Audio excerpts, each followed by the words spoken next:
میں خیال آنا تھا۔ بابا فرید نے اندر سے آواز دی، سید محمد کہاں؟ لبیک کہتے ہوئے اندر پہنچے، کہا بیٹے استنجا کی حاجت ہے، جا ڈھیلا لے کر کے آ۔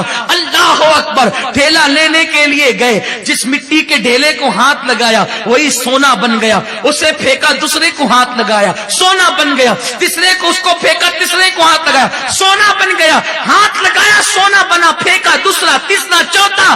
اندر سے آواز آئی، بیٹے اتنی دیر کیوں لگاتا ہے، جلدی سے ڈھیلا لاتا کیوں نہیں تاکہ میں فارغ ہو جاؤں۔ آ کے ہاتھ باندھ کے کہتے بابا جس ڈھیلے کو ہاتھ لگاتا ہوں وہ سونے کا ہو جاتا ہے، فرمایا وہی لے کر کے استنجا تو کر لوں۔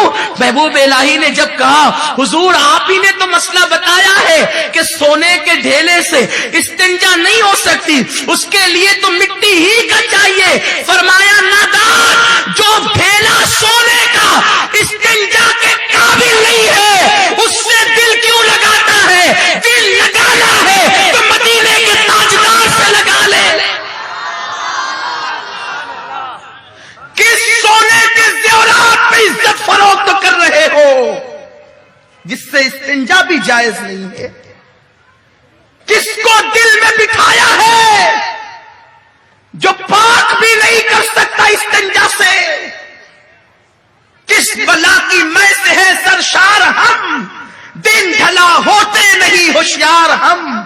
آؤ اپنے اعمال کا احتساب کرو، اے میری قوم کی بیٹیوں، زیورات قیمتی نہیں ہے، زیور کھو جائے تو بازار میں مل جاتے ہیں، عصمت لٹ جائے تو بازار میں نہیں ملتی، حیا لٹ جائے تو بازار میں نہیں ملتی۔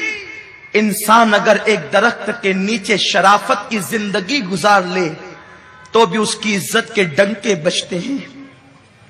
لباس قیمتی نہیں، لباس پر عزت کا سودا۔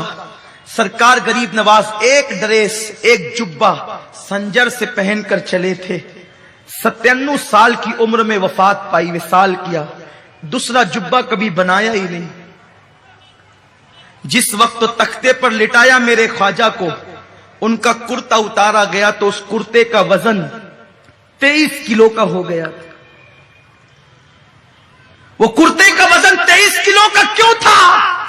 پوری زندگی ایک کرتے پر گزاری، جہاں سے پھٹتا پیون لگاتے، جہاں سے پھٹتا پیون لگاتے، جہاں سے پھٹتا پیون لگاتے، پیون در پر اتنے پیون لگے کہ اصل کرتا تو دکھتا ہی نہیں تھا، پیون ہی نظر آتے تھے، اور بار بار پیون کی وجہ سے اس کرتے کا وزن 23 کلو کا ہو گیا تھا۔ نہیں دیکھتے بڑے بڑے بادشاہ قیمتی لباس پہنتے تھے، آج قبروں کا نشان بھی نہیں۔ ایک کرتے پہ زندگی گزارنے والا خواجہ، جس جب دیکھو وہاں پر بھیڑ نظر آتی ہے، ہاتھ پھیلا کر لوگ خیرات مانتے ہیں۔ ارے ذرا غور تو کرو، تو لباس قیمتی نہیں ہے، اللہ کی محبت قیمتی ہے، عصمت کی حفاظت قیمتی ہے، آبرو کا تحفظ قیمتی ہے۔ اللہ اکبر۔ تو قوم کی بچیاں، آخر مجھے سمجھ میں نہیں آتا، باپ اپنی بیٹی کو موبائل لا کر دیتا کیوں ہے؟ بھائی اپنی بہن کو موبائل لا کر دیتا کیوں ہے؟ بیٹیوں کو انٹرنیٹ پر بیٹھنے کی اجازت دی کیوں جاتی ہے؟ سن لو، دل کے کانوں سے سن لو، میرے رسول کی حدیث ہے جس کو امام احمد رضا نے بیان فرمایا کہ اپنی بیٹیوں کو سورہ یوسف کی تفسیر مت پڑھنے دو۔ بہت قابل غور بات عرض کر رہا ہوں، اس پہ جتنا سوچ سکتے ہو سوچ لو، قوم کی بچیاں جتنا سوچ سکتی ہے سوچ لے۔ قرآن کی تفسیر ہے، سب سے پاکیزہ کتاب قرآن، سب سے پاکیزہ تفسیر قرآن کی، دنیا کی کوئی کتاب قرآن کے مقابلے میں نہیں، دنیا کی کوئی تفسیر قرآن کے برابر نہیں۔ لیکن صحیح حدیث کا مفہوم ہے، میرے غیب دا رسول، غیرت مند رسول، باحیا رسول، پارسا رسول، عصمت کی جان رسول نے فرمایا اپنی بیٹیوں کو سورہ یوسف کی تفسیر مت پڑھنے دو، انہیں سورہ نور کی تفسیر پڑھاؤ، سورہ یوسف کی نہیں۔ اعلیٰ حضرت تحقیق کر کے فرماتے ہیں سورہ یوسف کی تفسیر عورتوں کو منع کیوں کیا گیا؟